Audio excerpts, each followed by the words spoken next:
Assalamualaikum warahmatullahi wabarakatuh.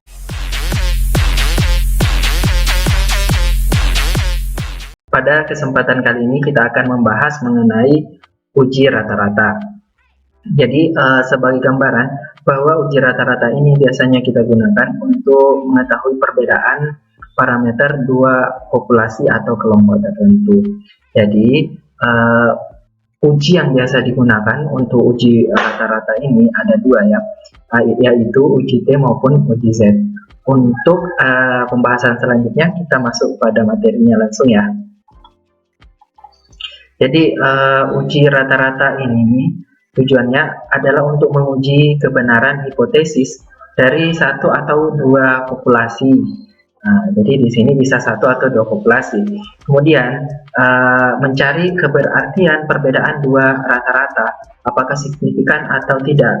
Jadi untuk uji rata-rata ini setidak-tidaknya ada dua rata-rata yang akan kita bandingkan.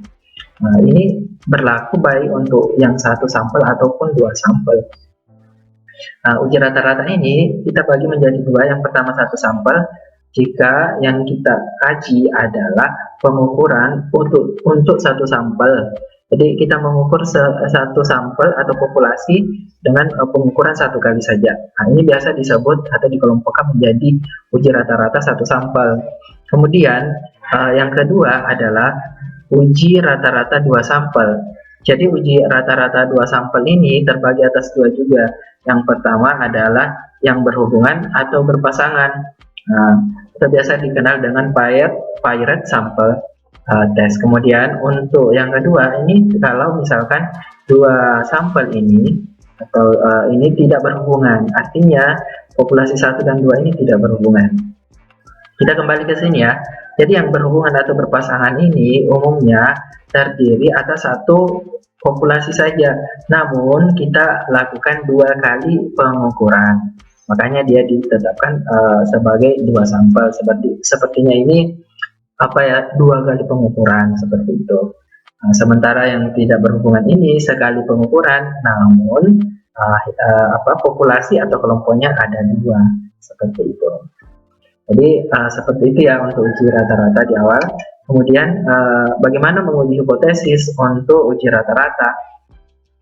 Di sini kita umumnya menggunakan uji Z ataupun uji T.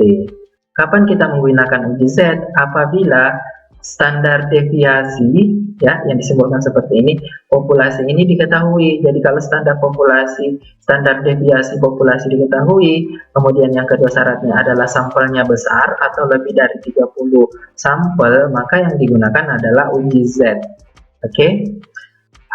Kemudian jika salah satu dari syarat ini tidak terpenuhi, apalagi kalau kedua-duanya nggak terpenuhi, maka kita menggunakan uji T. Jika syarat uji Z ini tidak terpenuhi semuanya ya, apakah standar deviasi populasi tidak diketahui ataukah sampelnya kurang dari 30 seperti itu. Meskipun sampel lebih dari 30, tapi kalau standar populasinya tidak diketahui, maka kita gunakan uji T. Sebaliknya, misalkan kita mengetahui standar deviasi populasi namun sampelnya kurang dari 30, maka tetap kita gunakan uji T seperti itu. Kita lanjut ya. Asumsi yang kita gunakan untuk uji rata-rata ini harus juga dipenuhi untuk melakukan uji rata-rata. Yang pertama, sampel ini berasal dari populasi yang distribusi normal. Seperti ini ya gambarnya untuk distribusi normal. Nilai rata-rata itu kebanyakan di sini. Kebanyakan orang berada pada nilai rata-rata dan sedikit orang pada nilai yang rendah maupun yang tinggi. Seperti itu untuk sampel yang berdistribusi normal. Kalau misalkan dia menceng ke kanan atau menceng kiri, berarti dia tidak berdistribusi normal. Artinya kita gunakan uji statistik yang lainnya. Kemudian sampel diambil dari secara acak. Jadi misalkan sampelnya seperti ini populasinya, kita ambil secara acak dari titik-titik ini seperti ini menjadi sebuah sampel statistik yang akan kita gunakan nanti uji T ataupun uji Z. Seperti itu. Kemudian datanya dalam bentuk interval atau rasio ya. Jadi untuk ordinal maupun nominal ini tidak bisa digunakan untuk uji rata-rata baik uji Z maupun uji T. Seperti itu. Jadi setidak-tidaknya ketiga asumsi ini harus terpenuhi untuk melanjutkan pada uji uji rata-rata. Kemudian yang pertama kita masuk ke pembahasan uji satu sampel. Di sini tujuannya adalah menguji kebenaran rata-rata sampel tunggal, ya. Jadi ada satu sampel tunggal atau populasi tunggal dengan membandingkannya dengan sebuah nilai acuan tertentu. Nilai acuan ini bisa berupa rata-rata ya dari kelompok lain yang telah diketahui sebelumnya. Meskipun kelompok itu tidak dituliskan atau tidak dijabarkan pada permasalahan atau soal. Jadi contohnya seperti ini. Jika ingin diuji apakah rata-rata usia bola lampu merek ABC adalah 1200 jam. Nah, ini mau dibandingkan dengan sebuah data yang telah ada dari hasil pengukuran tertentu. Kemudian seorang dosen ingin mengetahui apakah nilai ujian statistik mahasiswa rata-ratanya adalah 75. Oke, jadi ada satu, inilah yang disebut dengan nilai acuan ini. Kemudian membuktikan bahwa rata-rata penurunan berat badan setelah mengkonsumsi obat diet merek A adalah 2 kg per pekan. Jadi ini adalah nilai acuannya. Kemudian nanti akan diberikan satu buah sekumpulan nilai lagi yang sebagai pembanding apakah benar atau tidak dari hasil pengukuran itu. Nah, dari sini kita akan menggunakan rumus seperti ini. Untuk uji Z, jika standar deviasi populasi diketahui dan jumlahnya lebih besar, lebih dari 30 sampel, maka kita gunakan adalah X rata-rata dikurangi, ini X rata-rata sampel ya, itu hasil pengukuran dikurangi dengan mu 0. Mu ini adalah nilai acuan yang disebutkan pada soal. Di sini mu 0-nya adalah 1200 jam, di sini 75, di sini ada 2 kg per pekan. Kemudian ini adalah standar deviasi dibagi dengan akar dari jumlah sampel. Jika misalkan uji Z tidak memenuhi karena kondisinya tidak sebagaimana mestinya, apakah sampelnya kurang dari 30 ataukah standar deviasi dari populasi tidak diketahui, maka kita gunakan formula ini atau uji T. Nah, dengan rumus rata-rata dari hasil pengukuran, rata-rata X dikurangi dengan mu 0 atau rata-rata nilai acuan yang kita ketahui dibagi dengan standar deviasi sampel dibagi dengan akar dari jumlah sampel. Oke, nah ini gambaran lagi untuk uji satu sampel. Selanjutnya, langkah-langkah pengujian uji rata-rata satu sampel. Ini yang pertama kita harus menentukan hipotesis dulu. Jadi hipotesis untuk pengujian rata-rata satu sampel adalah seperti ini. H0 mu ini sama dengan bilangan tertentu tadi. Apakah mu-nya atau rata-rata hasil pengukuran itu sama dengan rata-rata yang disebutkan atau konstanta tertentu, melawan H alternatif atau hipotesis alternatif, mu-nya atau rata-ratanya tidak sama dengan bilangan yang ditentukan, atau rata-rata yang telah ditentukan. Setelah melakukan uji hipotesis, kita melakukan uji statistik. Ya ini uji T atau uji Z hitung. Oke. Tentunya nanti pada saat simulasi kita akan mengembangkan sebuah tabel bantuan untuk menentukan uji statistik atau uji baik uji T ataupun uji Z. Setelah menentukan statistika hitungnya, kita menentukan nilai tabel apakah nilai T tabel atau Z tabel. Untuk keperluan pengujian hipotesis di sini kita menggunakan T tabel ya. Untuk alfa tertentu, signifikansi tertentu ini dibagi dua dulu, dan DF ini adalah derajat bebas, nilainya adalah N-1 atau jumlah sampel dikurang 1. Nah, sedangkan kalau kita menggunakan Z tabel, berarti kita membaca tabel pada distribusi normal Z dengan memperhatikan saja signifikansi, jadi dia tidak menggunakan DF atau derajat bebas. Nah, setelah kita menentukan uji statistik dan nilai statistik hitung dan nilai tabel, maka kita akan membandingkan kriteria penerimaan H0 dengan membandingkan T hitung dan T tabel ataukah Z hitung dan Z tabel. Kriterianya seperti ini. Jika nilai mutlak P hitung ini kurang dari atau sama dengan T tabel, ataukah Z hitung mutlak ini kurang dari atau sama dengan Z tabel, maka H0 akan diterima. Namun jika sebaliknya, maka H0-nya akan ditolak. Dengan kata lain, H alternatif yang diterima. Setelah itu kita membuat kesimpulan berdasarkan hipotesis yang kita buat. Oke, itu untuk uji satu sampel. Selanjutnya, untuk uji dua sampel, ini yang berhubungan atau biasa dikenal dengan berpasangan.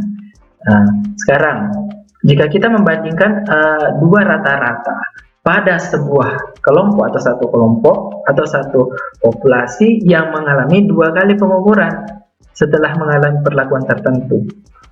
Jadi ini yang dimaksud dengan sampel berhubungan ini, karena apa? Hanya satu kelompok, tapi kita memperoleh dua rata-rata. Dari mana rata-ratanya? Dari hasil pengukuran sebelum dan setelah perlakuan itu. Oke? Jadi dalam pendidikan kita beri contoh seperti ini ya. Kita ingin mengetahui prestasi siswa sebelum dan setelah diterapkannya metode pembelajaran X.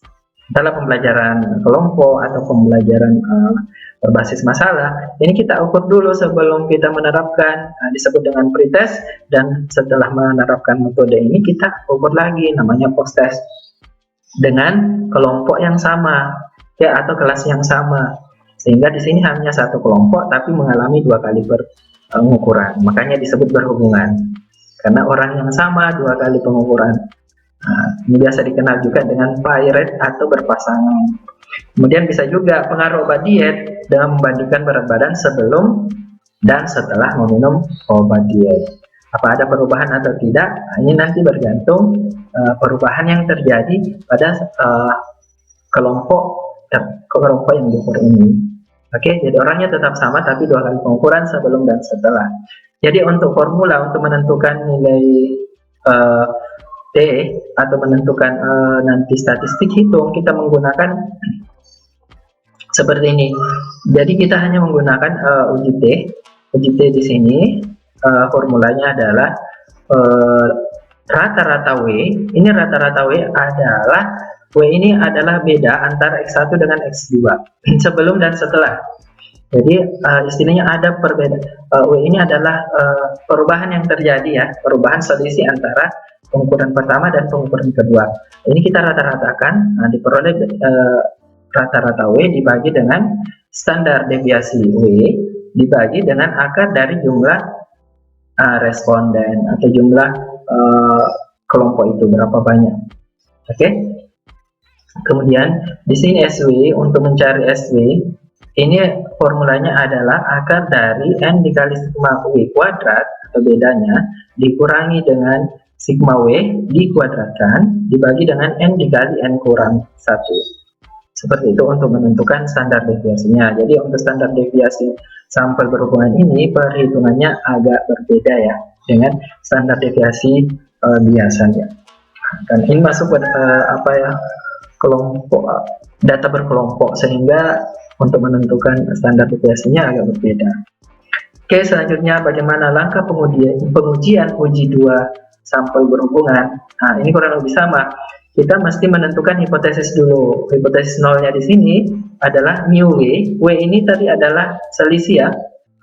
Jadi rata-rata selisihnya itu sama dengan 0. Kalau rata-rata selisihnya sama dengan 0, artinya tidak ada perubahan sebelum dan setelah. Melawan atau versus hipotesis alternatif, yaitu mu W atau rata-rata perubahan itu tidak sama dengan 0. Nah, artinya ada perbedaan antara sebelum dan setelah. Nanti kita lihat arahnya dari hasil pengukuran apakah naik atau turun ya, dari nilai bedanya, rata-rata beda. Oke, selanjutnya setelah menentukan hipotesis, maka kita menentukan uji statistik atau uji T hitung. Nah, setelah menentukan nilai statistik T hitungnya, maka kita melanjutkan dengan menentukan nilai T-tabel. T-tabel ini kita peroleh dengan rumus sebagai berikut. Jadi T alfa per 2 df diperoleh dari tabel distribusi T dengan memperhatikan signifikansi dan derajat bebas, sama ya, derajat bebasnya N dikurang 1 atau jumlah sampel dikurang 1.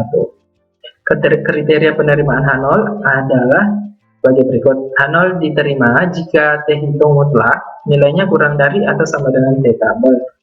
Kemudian setelah ini kita bandingkan antara T hitung T tabel, maka membuat kesimpulan berdasarkan hipotesis yang dibuat. Nah, itu untuk langkah pengujian uji dua sampel berhubungan. Kita lanjut pada bagian berikutnya. Untuk uji dua sampel tidak berhubungan, ini agak berat dan agak panjang penjelasannya. Apa demikian, kita lihat. Pada uji dua sampel tidak berhubungan, ini membandingkan dua rata-rata dari dua kelompok atau populasi yang berbeda untuk meramalkan keberartian perbedaan dari populasi atau kelompok tersebut dari hasil pengukuran.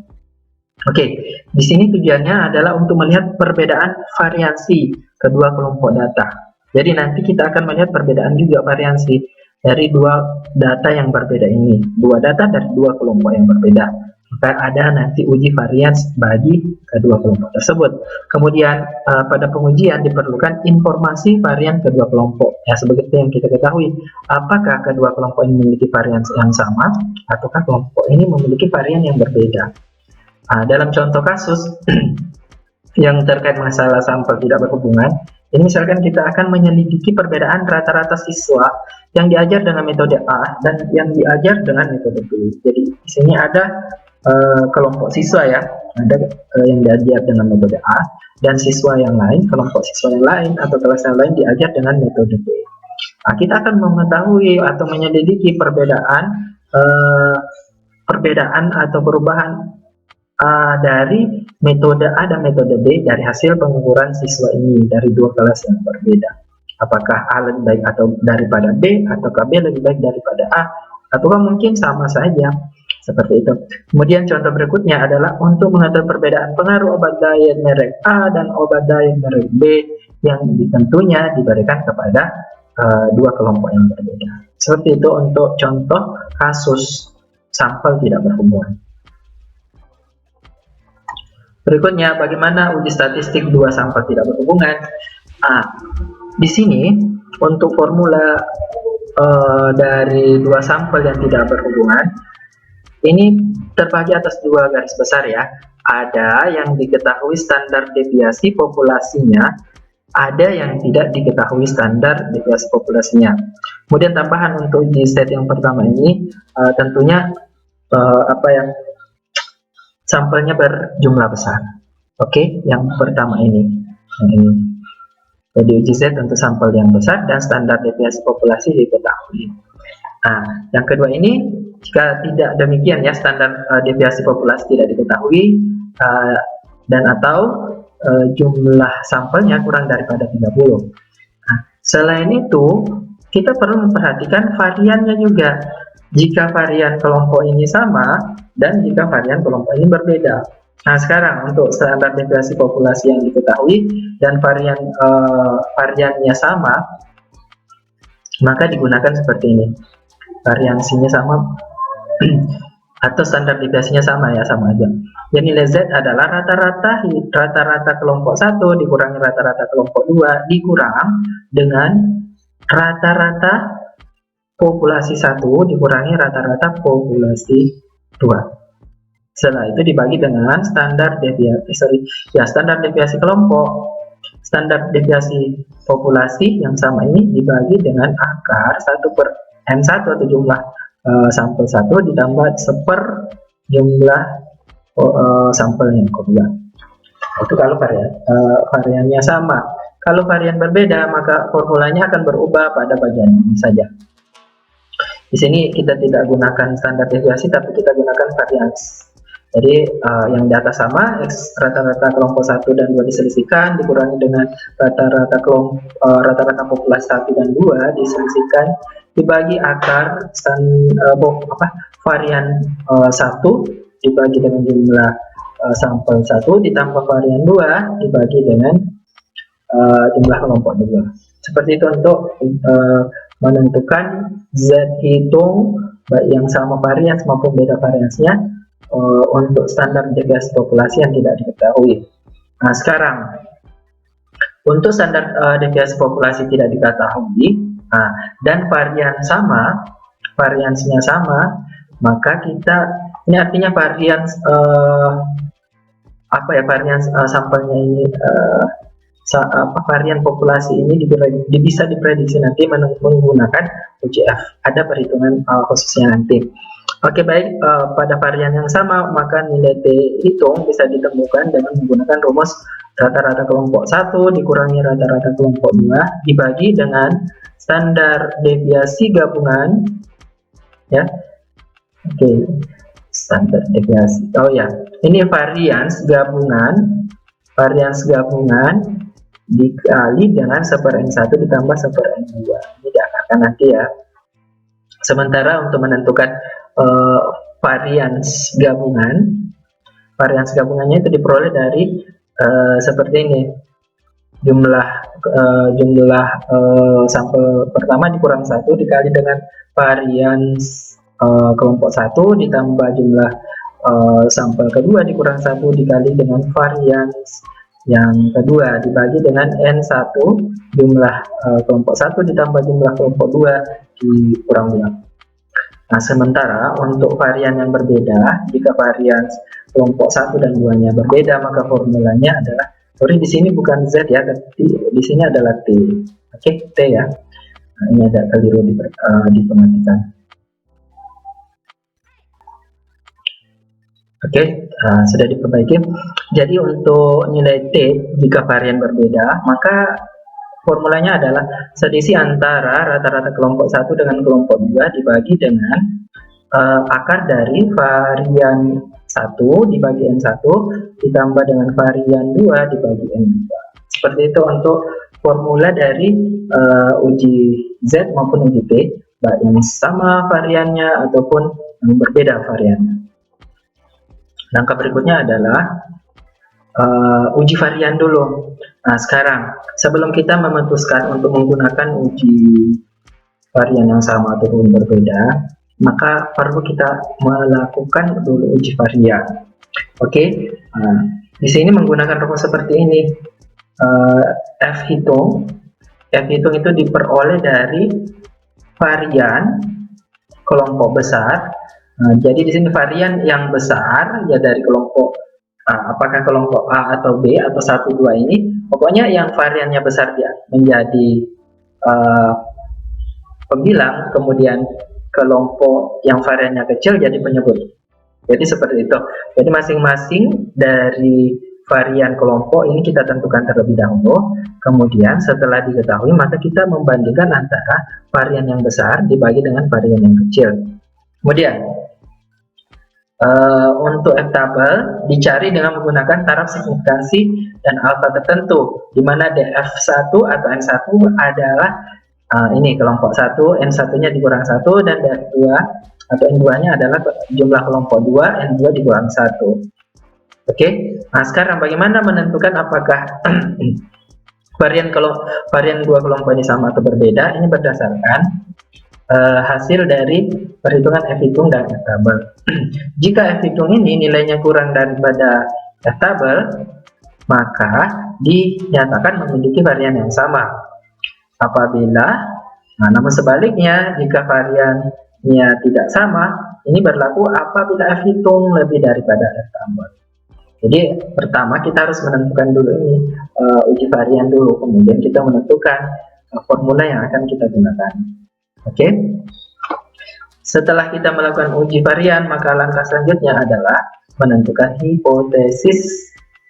Nah, hipotesis untuk uji dua sampel tidak berpasangan ini rumusnya adalah H0 μ1 1 sama dengan U2. Oke, rata-rata kelompok 1 sama dengan rata-rata kelompok 2. Berlawanan atau versus alternatif kelompok rata-rata kelompok 1 atau U1 tidak sama dengan rata-rata kelompok 2 atau U2. Setelah ini kita lanjutkan ke uji statistik hitung.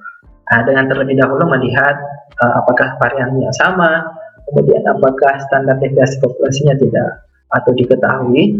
Maka kita bisa mengambil kesimpulan bahwa uji ini yang kita gunakan, uji T atau uji Z.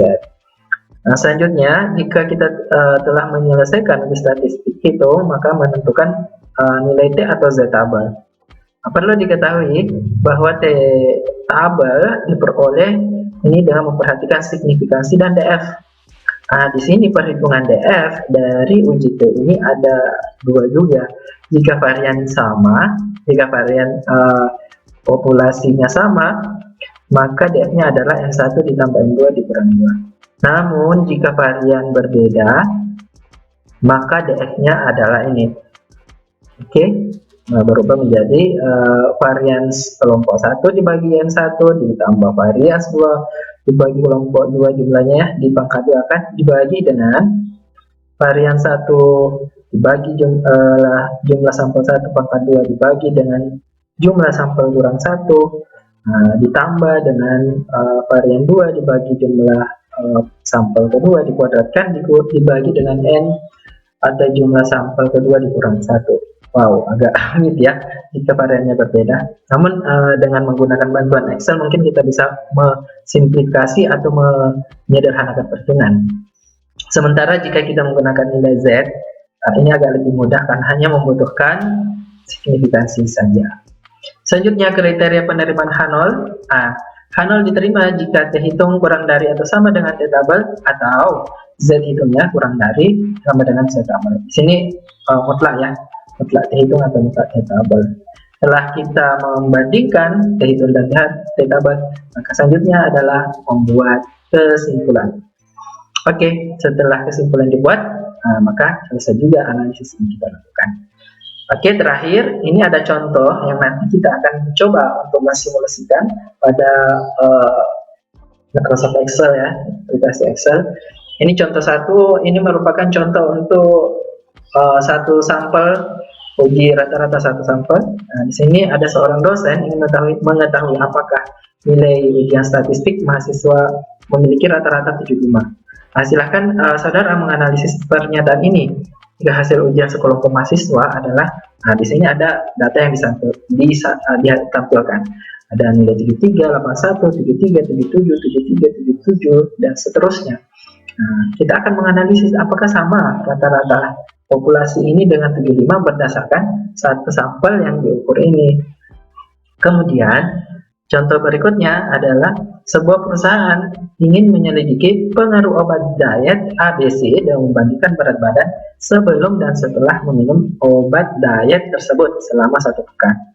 Silahkan saudara menganalisis perubahan yang terjadi sebelum dan setelah meminum obat diet ini. Berikut data pasien. Jadi ini merupakan contoh soal dari uji rata-rata 2 sampel berhubungan atau berpasangan. Di sini kelihatan ya bahwa sebelum dan setelah. Jadi subjeknya sama tapi diukur 2 kali, sebelum dan setelah minum obat. Ini jumlah N1 dan N2-nya mesti sama. Sementara yang terakhir, sebuah sekolah akan mengkaji metode pembelajaran, 2 metode pembelajaran A dan B. Apakah kedua ini memiliki perbedaan atau tidak? Silahkan dianalisis perbedaan tersebut. Jadi ada nilai dari metode A segini, 1, 2, 3, 4, 5, 6, 7, 8, 9, 10 ya. Sementara metode B ini ada 12. Tentunya A, B ini beda kelas, tapi metodenya juga berbeda. Sekarang akan dikaji apakah ini ada perbedaan atau tidak. Oke, kita akan lihat nanti bagaimana penjelasannya pada bagian simulasinya ya. Oke, jangan lupa ditonton dari awal sampai akhir. Jika ada permasalahan, sekiranya ada yang tidak dimengerti, silahkan komen pada kolom komentar. Kalian juga bisa bertanya pada kolom komentar. Insya Allah akan kami jawab jika kami mampu ya. Oke, saya pikir cukup. pembahasan kali ini mengenai uji rata-rata. Saya akhiri. Assalamualaikum warahmatullahi wabarakatuh.